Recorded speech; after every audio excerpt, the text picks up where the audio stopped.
Bible పలే వాడుకున్నాం.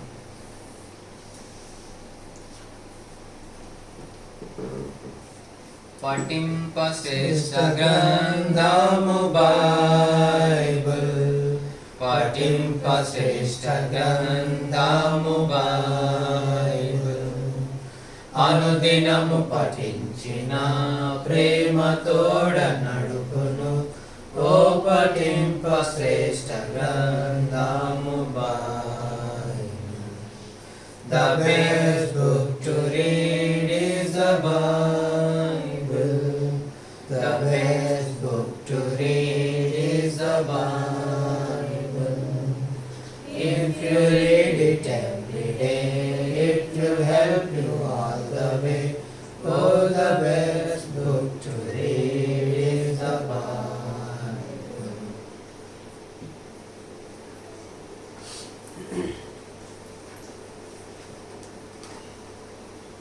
కొరింథీయులకు రాసిన మొదటి పత్రిక 11వ అధ్యాయము 28వ వచనం అందరం కలిసి చదువుకుందాం. 11వ అధ్యాయం 28వ వచనము అందరం కలిసి చదువుకుందాం. కాబట్టి ప్రతి మనుషులను తను తాను పరీక్షించుకున్నాను, అలా వచ్చేసి అరుణు తిని ఆ పాత్రలో నుండి తాగవలెను. ఆదికాండము 12వ అధ్యాయం.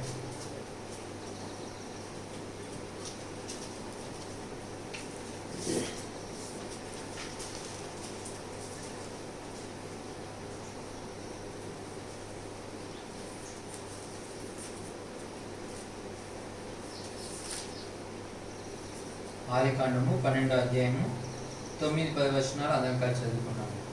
9-10 వచనాలు అందరం కలిసి చదువుకున్నాం. అబ్రహాము ఇంకా ప్రయాణం చేయొచ్చు దక్షిణ దిక్కునకు వెళ్ళింది. అప్పుడు ఆ దేశంలో కరువు వచ్చెను. ఆ దేశంలో కరువు ప్రారంభమైనందున అబ్రహాము ఐగుప్తు దేశంలో నివసించుటకు అక్కడికి వెళ్ళాడు. చాలు. ఇక్కడ మరి 12వ అధ్యాయం చూసినప్పుడు అబ్రహాముకు దేవుడు మాట్లాడాడు. నీవు లేచి నీ దేశం నుండి, నీ బంధువుల ఇంటి నుండి, నీ తండ్రి ఇంటి నుండి బయలుదేరి నేను నీకు చూపించే దేశంకు వెళ్ళుము అని చెప్పేసి అప్పుడు దేవుడు ఆశీర్వదిస్తా అని చెప్తూ వచ్చాడు. అబ్రహాము మరి బయలుదేరాడు, కానీ మరి 11వ అధ్యాయం చూస్తే మరి కొంత దూరం వచ్చాడు. మరి అక్కడ నుండి హారాను నుండి బయలుదేరాడు, కానీ ఊరు అని ప్రాంతానికి వచ్చి అక్కడ ఉండిపోయాడు కొద్ది రోజులు. తర్వాత దేవుడు మళ్ళీ మాట్లాడుతూ వచ్చాడు. అక్కడ నుండి ఎక్కడికి వచ్చాడు? ఇప్పుడు కానానుకు చేరుకుంటూ వచ్చాడు. అయితే కానానులో ఏం చేస్తాడంటే 7వ వచనం, 12వ అధ్యాయం 7వ వచనం. యెహోవా అబ్రాహామునకు ప్రత్యక్షమై నీ సంతానమునకు ఈ దేశం ఇచ్చేదనని చెప్పగా అతడు తనకు ప్రత్యక్షమైన యెహోవాకు ఒక బలిపీఠమును కట్టెను. చాలు. ఇక్కడ మరి ఈ కానాను అంతా నేను మరి సంతానానికి ఇస్తానని చెప్పి దేవుడు వాగ్దానం చేసినప్పుడు అక్కడ ఒక బలిపీఠం కడుతూ వచ్చాడు. మరి అక్కడే నివసించవలసిన వాడు, అక్కడే ఉండవలసిన వాడు. కానీ ఈయన ఏంటంటే మళ్ళీ తన ప్రయాణాన్ని ఇంకా ముందుకు కొనసాగిస్తూ వచ్చాడు. దేవుడు చెప్పాడు మరి నేను చూపించే దేశంకి వెళ్ళామని. అదే దేశము ఆయనకు తెలియదు, మరి ఎలా వెళ్ళాలో తెలియదు. మరి మార్గం తెలియకపోయినప్పటికీ ఎరగకపోయినప్పటికీ మరి ఎవరిపైన ఆధారపడకుండా దేవుడి పైన ఆధారపడి ఆయన ప్రయాణాన్ని వేసిండు, కొనసాగిస్తూ వచ్చాడు. మరి కొనసాగించిన తను ఎక్కడి దాకా వచ్చాడంటే దేవుడు చెప్పిన ఆ యొక్క సింధూర వృక్షం వరమునొద్దకు చేరాడు. మరి సింధూర వృక్షము నొద్దకు చేరిన అతను, సింధూర వృక్షం ఎవరికి చూపిస్తుంది? అక్కడ చూస్తున్నాము. మరి యేసు ప్రభు వారికి సాదృశ్యంగా అనిపిస్తుంది. మరి అక్కడ చేరుకున్న అతను ఏం చేస్తున్నాడు? మరి ప్రభు దగ్గర చేరి ప్రభు దగ్గర మరి ఆ యొక్క బలిపీఠం కట్టి దేవుని స్వరం వింటున్న అతను ఇప్పుడు ఏం చేసినట్టు ఇంక కొంచెం ప్రయాణము వెళ్తూ వచ్చాడు. 8వ వచనం, 12వ అధ్యాయము 8వ వచనం. అక్కడ నుండి అతడు బయలుదేరి బేతేలుకు తూర్పుననున్న కొండకు చేరి పడమటనున్న బేతేలునకును తూర్పుననున్న హాయికిని మధ్యను గుడారం వేసి అక్కడ యెహోవాకు బలిపీఠమును కట్టి యెహోవా నామమున ప్రార్థన చేసెను. చూడండి, 2 బలిపీఠాలు ఇప్పుడు ఇక్కడ చూస్తున్నాము. ఒకటో మరి ఎక్కడ కట్టాడు ఇక్కడ చూస్తున్నాము, కానానులో కట్టాడు. రెండోది ఎక్కడ కట్టాడు? ఇప్పుడు మళ్ళీ మరి అతను బేతేలుకు వెళ్ళాడు, అక్కడ కట్టుకోవచ్చు. గుడారం వేసుకుని అక్కడ బలిపీఠం కట్టి అక్కడ ప్రార్థన చేస్తూ అక్కడే ఉన్నాడు. ఏంటిది అని చెప్పేసి అయితే ప్రార్థన చేస్తూ ఉన్నాడు కానీ దేవుడు ఇంకేం మాట్లాడాలి. అక్కడ నివసించమని చెప్పాడు, అక్కడే ఉండాలి. ప్రార్థన చేస్తూ వచ్చాడు. తర్వాత ఏంటంటే అబ్రహాం ఇంకా ప్రయాణం చేస్తూ వచ్చాడు. ఇంకా ఏంటంట ప్రయాణం అంటే మనము కొన్నిసార్లు దేవుడు చెప్పించేయకుండా ఇంకా చేయాలని. అపొస్తలుల కార్యములు చూస్తే పౌలు అంటాడు, మనం ఈ ప్రయాణం వల్ల మనకి ఏం కలుగుతుంది, నష్టం కలుగుతుందని చెప్పేసి నాకు తోచుందని చెప్తూ వచ్చాడు. ఎందుకు ప్రయాణం ఏంటంటే మనం ఇంకా అనుకుంటూ వెళ్తే ఎక్కడికి వెళ్తున్నాము కదా, మనల్ని నష్టం చేసేదిగా మన యొక్క ప్రయాణము, మన యొక్క ఇష్టము వేస్తుంది, మరి తప్పు త్రోవలు నడిపించేదిగా మనం చూస్తున్నాం. చూడండి, అబ్రహాం ఇంకా ప్రయాణం చేయొచ్చు, దక్షిణ దిక్కుకు వెళ్ళాను. మరి అక్కడ ఏమొచ్చిందంటే ఇప్పుడు దక్షిణ దిక్కులో అక్కడున్న సమయంలో కరువు వచ్చేసి. ఎందుకు కరువు వచ్చిందంటే దేవుని చిత్తంను ఏం చేయలేదనే చేయలేదు, దేవుని చిత్తానుసారంగా వెళ్ళలేదు. ఆయన ప్రయాణం ఆయనే మరి ఆయన ఇష్టానుసారంగా వెళ్తూ వచ్చాడు. దేవుడు ఇంకా ముందుకు వెళ్ళమని అనలేదు, ఎందుకంటే ఆయన ముందే చెప్పాడు, నువ్వు వచ్చావు కనుక ఇక్కడ ఈ యొక్క మరి దేశమును నీకు నీ సంతతికి మరలా నేను చేస్తాను ఇచ్చేది, నీ సంతానికి ఇచ్చేద్దామని చెప్పాడు. అదే అని గుర్తించాలి. కానీ దేవుడు ప్రత్యక్షమై చెప్తూ వచ్చినప్పుడు కూడా మరి ఆ ప్రత్యక్షత అతను ఏం చేయలేదు, మరి దృష్టి పెట్టి నిలిపినట్టుగా లేడు, నేసినట్టు తప్పిపోయినట్టుగా మనం చూస్తున్నాం. అనేక సార్లు మనం కూడా రక్షించబడి దేవుని బిడ్డ అయినాక కూడా మనం ఇష్టానుసారంగా జీవిస్తూ ఇష్టానుసారంగా వెళ్తూ అనేక నష్టాలు తెచ్చుకునే వారిగా ఉంటున్నాం. అందుకే 9వ వచనం, అబ్రహాం ఇంకా ప్రయాణం చేయొచ్చు, దక్షిణ దిక్కుకు వెళ్ళాను. అప్పుడు ఆ దేశంలో ఏమొచ్చిందంట, కరువు వచ్చాను. కరువుడా రావడానికి కారణం ఏంటిది? కొన్నిసార్లు కరువు అంటే ఆర్థికంగానే కాదు, మరి ఆత్మీయమైన కరువు కూడా రావచ్చు, పరిస్థితులు వస్తాయి. మనము ఎప్పుడైతే దేవునికి దూరంగా ఉంటామో మరి దేవుని చిత్తానుసారంగా నెరవేర్చినప్పుడు అనేక నష్టాలు. తర్వాత చూస్తున్నాము, అబ్రహాం ఇంకా ప్రయాణం చేసి ఎక్కడికి వెళ్ళాట, ఆ దేశంలో కరువు ఉందని కనుక ఐగుప్తుకు వెళ్ళాను అంటాడు. మరి దేవుడు మరి నేను చూపించే దేశంకి వెళ్ళామంటే ఆయన ఇప్పుడు ఎక్కడికి వెళ్ళాడు, ఐగుప్తుకు వెళ్తవచ్చు. ఇప్పుడు ఐగుప్తుకు వెళ్ళాగానే మరి దేవుడు అతనితో మాట్లాడుతున్నాడా, లేదు.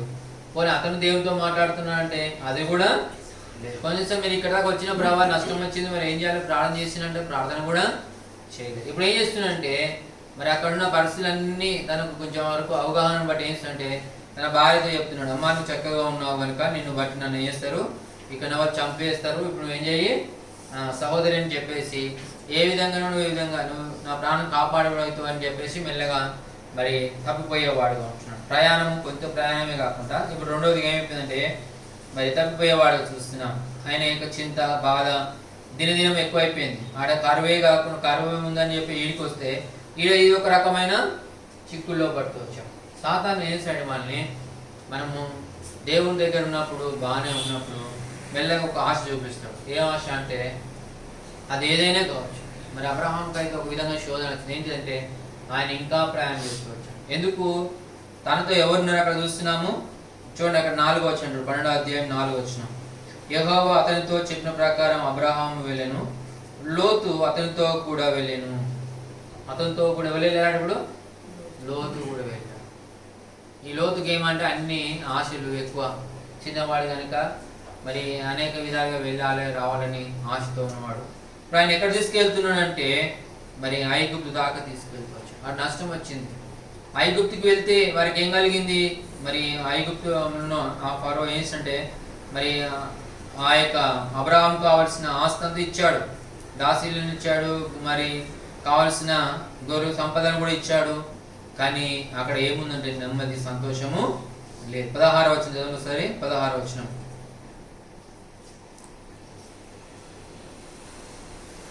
అతడు ఆమెను బట్టి అబ్రాహామునకు మేలు చేసాను. చాలు. ఎందుకు ఆమెను బట్టి మేలు చేసిందా, మరి ఫరో దగ్గర మరి అబ్రహాం భార్య శారా గురించి అందరు పొగుడుతూ వచ్చారు. ఏమని, అయ్యా మరి మొన్ననే వచ్చారు కదా మన ఊరికి, ఎవరు వచ్చారు, అబ్రహాం వాళ్ళందరూ వచ్చారు కదా, వాళ్ళ భార్య చక్కకుందని చెప్పేస్తే ఇప్పుడు ఆమెను ఎక్కడ తీసుకుపోయారు, ఆ యొక్క ఐగుప్తు రాజు యొక్క ఇంటికి వెళ్తూ వచ్చింది. అప్పుడు చూడండి అక్కడ చూస్తున్నాము, మరి ఆమెను బట్టి అబ్రహాంకి ఏం చేశాడ, మేలు చేశాడు. కానీ అక్కడ ఏమంటాడు, అందువలన అతనికి గొర్రెలను మగ గాడిదలను దాసులను పనికత్తులను ఆడిగాదలను వంటలను ఇయ్యబడెను. ఇవన్నీ కూడా సంపాదించుకున్నాడు కానీ వాడికి వెళ్ళడం వల్ల కానీ ఆత్మీయమైన క్షేమము కలిగి లేడు, నెమ్మది లేదు, సమాధానం లేదు. ఆయన జీవితంలో ప్రార్థన లేదు. ఇప్పుడు చింత ఎక్కువైపోయింది. ఎవరి గురించి చింతిస్తున్నాడు? అయ్యో తన భార్య గురించి చింతిస్తూ, తన యొక్క లోక సంబంధమైన చింతిస్తూ ఏమైపోయిందని చెప్పేసి మరి ఏ రోజు కూడా పశ్చాత్తాపడు కనబడినే. ఎందుకంటే అయ్యో నేను దేవుడు చెప్పింది నన్ను కానని వరకే కదా, మరి ఇక్కడ దాకా వచ్చానని చెప్పేసి ఏ రోజు కూడా తను పరీక్షించినట్టు కూడా కనబడి పరీక్షించుకోలేదు. చూడండి కింద ఏమంటాడు, ఇవన్నీ అనుకరించినప్పటికీ కూడా మరి 18వ వచనం అంటాడు, అప్పుడు ఫరో అబ్రాహామును పిలిపించి నీవు నాకు చేసినది ఏమిటి? చాలు, నీవు నాకు చేసినది. అబ్రహాం అప్పటి వరకు క్వశ్చన్ ఇవ్వలేదు, అప్పటి వరకు ఎవరు అడగలేదు కూడా. కానీ ఇప్పుడు ఏమంటున్నాడంటే అబ్రహాంతో అంటున్నాడు, నీవు నాకు చేసినది ఏమిటి? చూడండి, తన భార్య తనను ఏమనంటే చెల్లి అని చెప్పేసి మనను మరి మోగితివి అని చెప్పేసి తను ఏం చేసినట్టే అబ్రహాంతో మాట్లాడినప్పుడు అబ్రహాంకి అప్పుడు ఏమైపోయిందంటే షేమ్గా ఫీల్ అయిపోయాడు. ఏం చేసిన తప్పే అని గుర్తుకొచ్చింది. వెంటనే అక్కడ నుండి ఏం చేసినట్ట మరి ఐగుప్తులో ఉన్న ఆ ఫరో వాళ్ళందరూ వేసిన జనమును వాళ్ళందరూ కలిసి అతను పంపివేస్తూ వచ్చారు. చూడండి అక్కడ చూస్తాం 20 వచనం కింది భాగంలో, మరియు ఫరో అతని విషయమై తన జనులకు ఆజ్ఞాపించినందున వారు అతని భార్యను అతనికి కలిగిన సమస్యను పంపివేశారు. ఇచ్చేసి వేసినట్టు ఆయన ఏం చేశారు? ఎక్కడి నుంచి పంపించేశారు? ఐగుప్తుకి వెళ్ళి ఆయనకు ఇప్పుడు అక్కడ ఏం లేదు, స్నానం లేకుండా. కారణం ఏంటంటే దినదినము ఏం కలిగింది? ఇప్పుడు చూస్తున్నాము నష్టం తెచ్చుకున్నాడు. మరి కింద చూస్తున్నప్పుడు అబ్రహాం 13వ అధ్యాయం 1వ వచనం, 13వ అధ్యాయం 1వ వచనం అంటాడు, అబ్రాహాము తనకు కలిగిన సమస్తమును తన భార్యను తనతో కూడా ఉన్న లోతును వెంటబెట్టుకుని ఐగుప్తులో నుండి నిగబునకు వెళ్ళెను. అబ్రాహాము వెండి బంగారము పశువులు కలిగి బహు ధనవంతుడై ఉండెను. అతడు ప్రయాణము చేయొచ్చు దక్షిణం నుండి బేతేలు వరకు, అనగా బేతేలుకును హాయికిని మధ్య తన గుడారం మొదట ఉండిన స్థలం వరకు వెళ్ళి తాను మొదట బలిపీఠము కట్టిన చోటు చేరాను. మొదట బలిపీఠం కట్టిన చోటుకు మలేసిండు చేరాను. అంటే ఎంత దూరం అయితే వెళ్ళాడో, ఎక్కడి దాకా అయితే వెళ్ళాడో, నా దేవుడు చెప్పిన రీతిగా అవన్నీ విడిచిపెట్టి ఎక్కడికైతే ఎంత ముందుకు వెళ్ళాడో మళ్ళీ అంత బ్యాక్ రావాల్సి వచ్చింది. ఎందుకు? కారణం ఏంటిదంటే తన జీవితంలో తను చేసిన పొరపాటు అనేసిండు గ్రహించాడు. మన ఆత్మీయ జీవితం క్షమాభివృద్ధి పొందాలంటే ఎక్కడి నుండి తప్పిపోయావో మళ్ళీ అక్కడికే రావాలి. అదే రీతిగా జ్ఞాపకం చేసుకోవాలి, సరి చేసుకోవాలి. ఎక్కడ తప్పిపోయావు, ఏ విషయంలో తప్పిపోయావు, అది మనం క్రాస్ కాకుండా అక్కడ మనం క్రాస్ అయ్యేదో తప్పిపోయిన అనుకుంటే వెళ్ళిపోతే కాదు, మళ్ళీ అక్కడికే రావాలి. మనము కొన్నిసార్లు వేసుకుంటే ప్రయాణం వెళ్తుంటే దారిలో మనకేంతో ఒక జంక్షన్ వచ్చింది అనుకోండి, లెఫ్ట్ రైట్ అని మరి ఫ్రంట్ కానీ ఏదైనా వచ్చింది అనుకోండి, ఎటు పోవాలో తెలియకుండా మన ఇష్టానుసారంగా వెళ్ళాం అనుకోండి, మళ్ళీ ఎక్కడ రావాల్సి వస్తుంది? మళ్ళీ ఆ ప్లేస్కే రావాలి కదా. మరి అక్కడ చూస్తాం కొన్నిసార్లు ఏంటంటే కొంతమంది 4 రోడ్లు జంక్షన్కి వచ్చినాక మరి ఆయన వచ్చే రూట్ నుంచి లెఫ్ట్కి పోవాలా రైట్కి పోవాలా ఎదురుగా పోవాలని తెలియనప్పుడు ఏం ఎటు పోతాడు? ఎటో ఒక దిక్కు వెళ్ళిపో, ఇది కాదండి ఇటు ఎందుకు వచ్చారు మీరు ఊరికి, ఇది ఈ ఊరు కాదు, మరి మీరు వెళ్ళవలసిన మార్గం ఇది కాదు, అటు వెళ్ళాలని చెప్పినప్పుడు మళ్ళీ ఎక్కడ రావాలి? మళ్ళీ సేమ్ ప్లేస్ రావాలి. అక్కడికి వచ్చినాక మళ్ళీ అక్కడికి అనుకోవాలి. కానీ అబ్రహాం అట్లా విచారణ చేయలేదు. ప్రభావాలను ఇక్కడ తీసుకొచ్చావు, మరి ఇక్కడే ఉండాలా, నాతో మాట్లాడుతున్నావు కదా ప్రభు, మాట్లాడమని చెప్పేసి మరి మాట్లాడవచ్చు, ప్రభును ప్రార్థించవచ్చు. కానీ ఆయన వెళ్ళడానికి ఆయన చేయడానికి ప్రార్థించలేకపోయాడు. అనేక సార్లు నీవు కూడా మరి నేను పని చేస్తావు ప్రార్థించక, అనేక సార్లు మొరపెట్టక, మరి దేవుని చిత్తముకు బదులుగా నీ ఇష్టానుసారంగా జీవించి మరి లోక సంబంధంగా ఆలోచించి వెళ్ళి ఎక్కడైతే నష్టపోతూ వచ్చామో దాన్ని జ్ఞాపకం చేసుకొని సరి చేసుకొని ప్రభా మరి మొదటి స్థలానికి వచ్చి ప్రభా నేను ఎక్కడ తప్పిపోయాను నాతో మాట్లాడమని చెప్తే దేవుడు వేస్తాడు మాట్లాడతాడు. ఎందుకంటే మరి అబ్రహాము తన జీవితంలో మరి అన్ని కలిగినే కానీ దేవునితో సహవాసం కోల్పోతూ వచ్చాడు. లోక సంబంధంగా ఆస్తి ఉంది, సంపద ఉంది, ధనం ఉంది, కానీ అతనితో ఎవరు మాట్లాడతలేరు ఇప్పుడు? దేవుడు. అందుకే మనకు ఏమొస్తుంటే మన తప్పిదములే మనకును దేవునికి ఏమొస్తాయి? అడ్డుగా వస్తాయి, దూరం అయిపోతాం కదా. దేవుడు అంటాడు మరి అక్కడ చూసినప్పుడు మరి ఆయన ఎప్పుడైతే మళ్ళీ మొదటి స్థలంకి వచ్చి మరి బేతేలుకును హాయికి మధ్య ఉన్న తన గుడారంను మొదట ఉండిన స్థలంలో వెళ్ళి తాను ఎక్కడ మొదట మరి బలిపీఠం కట్టిండు ఆ చోటుకి చేరి అక్కడ అబ్రహాము యెహోవా నామమున వేసిండు ప్రార్థన చేస్తున్నాడు. చూడండి, మరి ఐగుప్తుకు వెళ్ళినప్పుడు ప్రార్థించిన కనబడలే, కానీ మళ్ళీ మొదటి స్థలానికి వచ్చి మళ్ళీ అక్కడ వేసినాడు ప్రార్థన చేయడం. అంటే మనం ఎప్పుడైతే దేవునికి అయిష్టంగా జీవిస్తామో అక్కడ ప్రార్థన లేదు, వాక్యం లేదు, చింత, బాధ, లోక సంబంధంగా ఆస్తి అన్ని రావచ్చు, కానీ దేవునితో నువ్వు సంబంధం లేకుండా వాడుగా అందుకే మన జీవితం పరీక్షించుకోవాలి. అబ్రహాం దేవుడు పిలుచుకున్నాడు, దేవుడు అన్నాడు ఈ విధంగా నేను ఆశీర్వదిస్తాను చెప్పాడు. కానీ ఆ ఆశీర్వాదాలని మనం కూడా శోధించుకోవాలంటే ఆయన సంతతి ద్వారా. చూడండి, అబ్రహాం సంతతి ద్వారా నేను కూడా మిమ్మల్ని వేస్తున్నాను ఆశీర్వాదం. చూడండి అక్కడ చూద్దాం, మత్తయి సువార్త 1వ అధ్యాయం. మత్తయి సువార్త 1వ అధ్యాయం 1వ వచనం. అబ్రహాము కుమారుడగు దావీదు కుమారుడైన యేసుక్రీస్తు వంశావళి. దావీదు కుమారుడైన యేసుక్రీస్తు వంశావళి. చూడండి ఎఫెసీయులకు రాసిన పత్రిక 1వ అధ్యాయము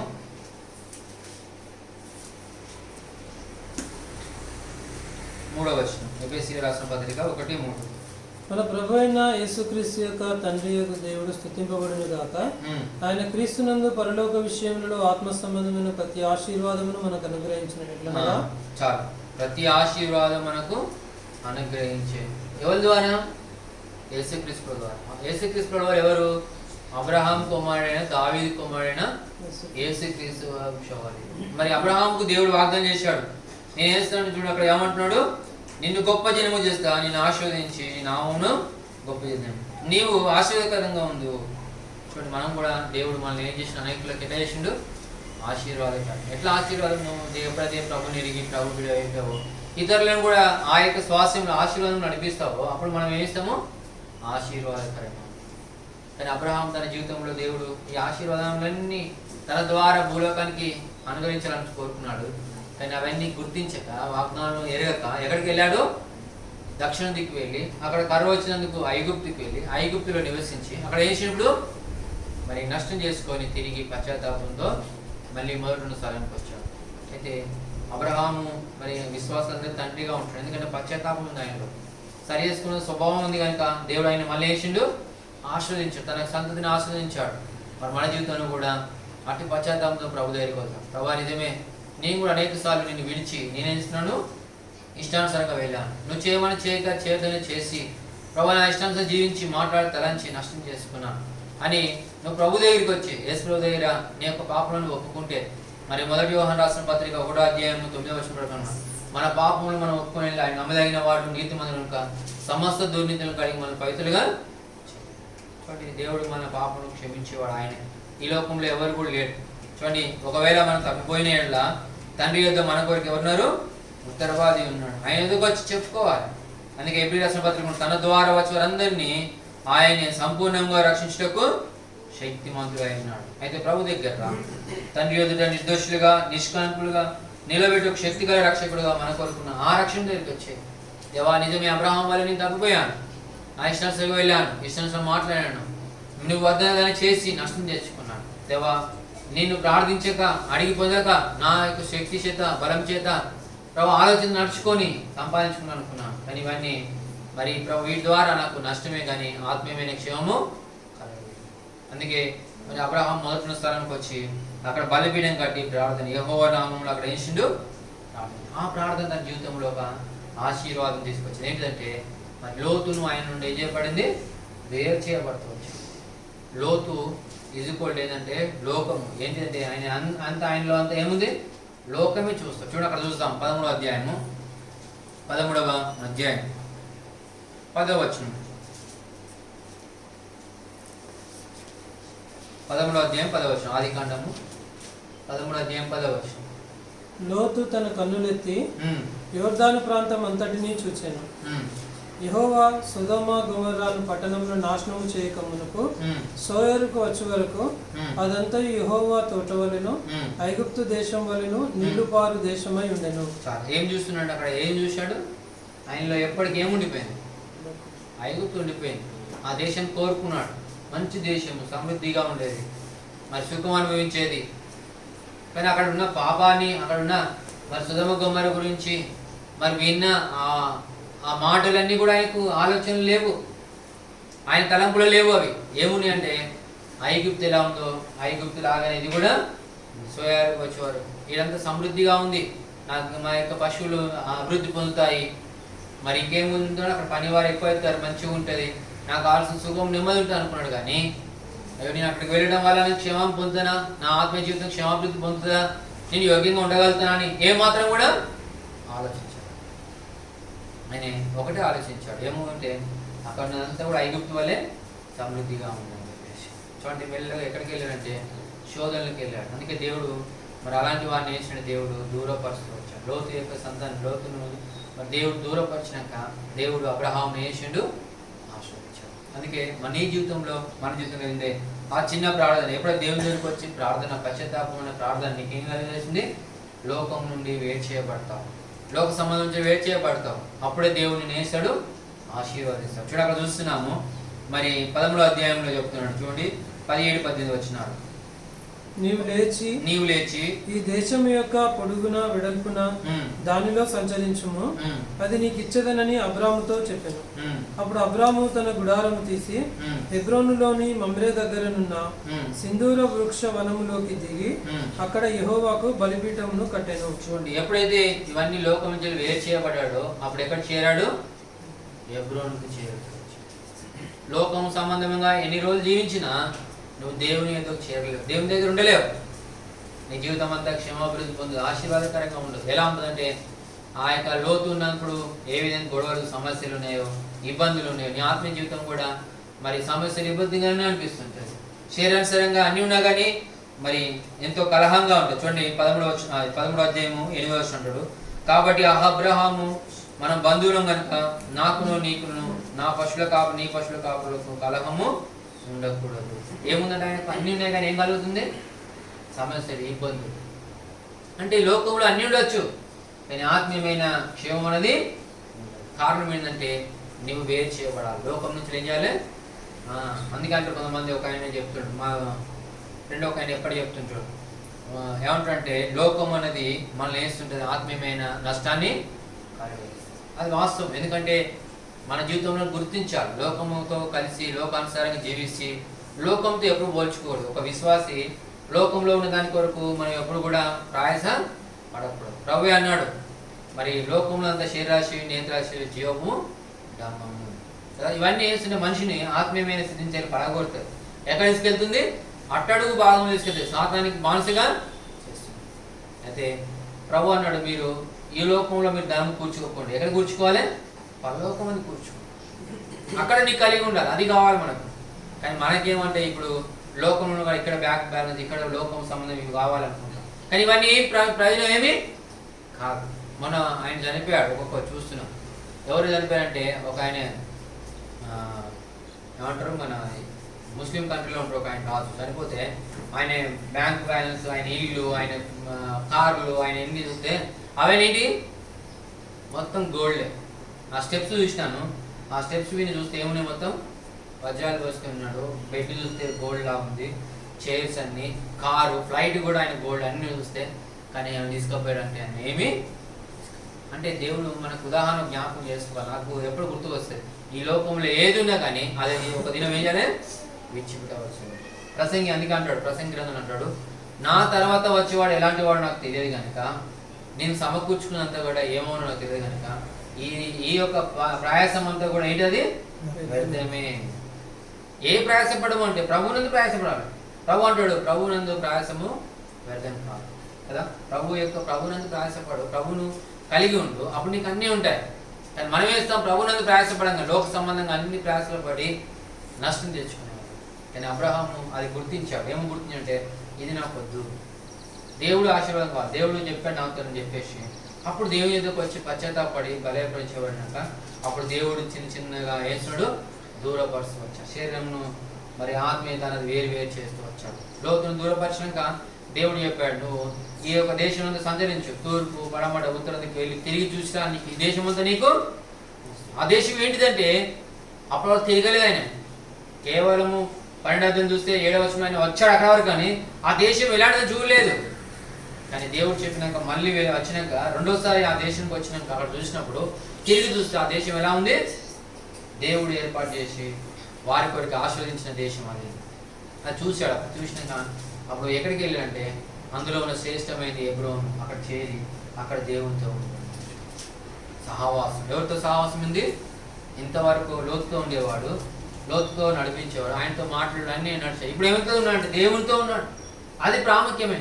అందుకే చూడండి అక్కడ చూస్తున్నాము 18వ వచనం, అప్పుడు అబ్రహాము తన గుడారం తీసి హెబ్రోనులోని మమ్రే దగ్గర ఉన్న సింధూర వృక్షవనంలో దిగి అక్కడ యెహోవాకు బలిపీఠము కట్టెను.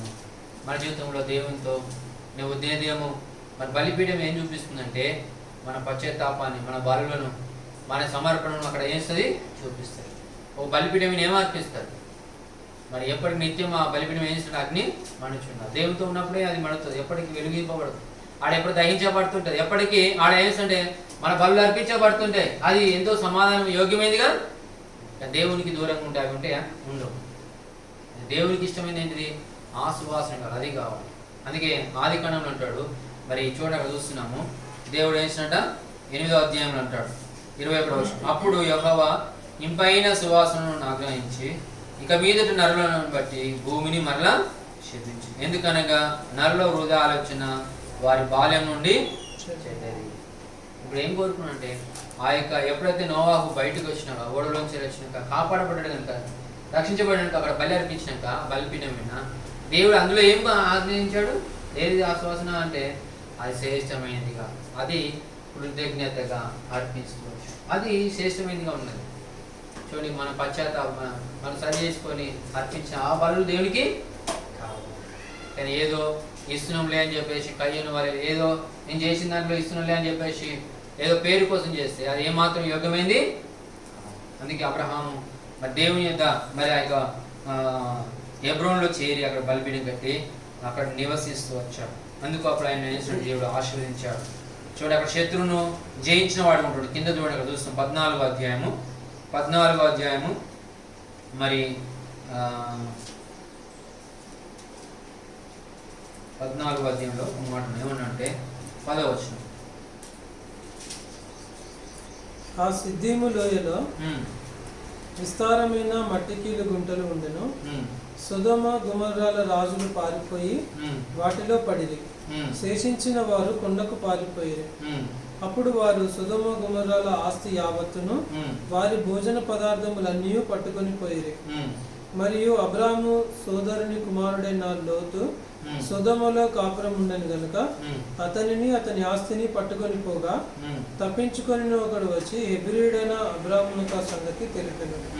అప్పుడు అతడు ఎష్కోలు సోదరుడును ఆనేరు సోదరుడినైన మమ్రే అను అమోరీని ఏలోను వనములో కాపురం ఉండెను. వీరు అబ్రాముతో నిబంధన చేసుకుని వారు. అబ్రాము తన తమ్ముడు చెరపట్టబడనని విని తన ఇంట పుట్టి అలవర్చబడిన 318 వెంటబెట్టుకొని దాను మట్టుకు ఆ రాజులను తరిమెను.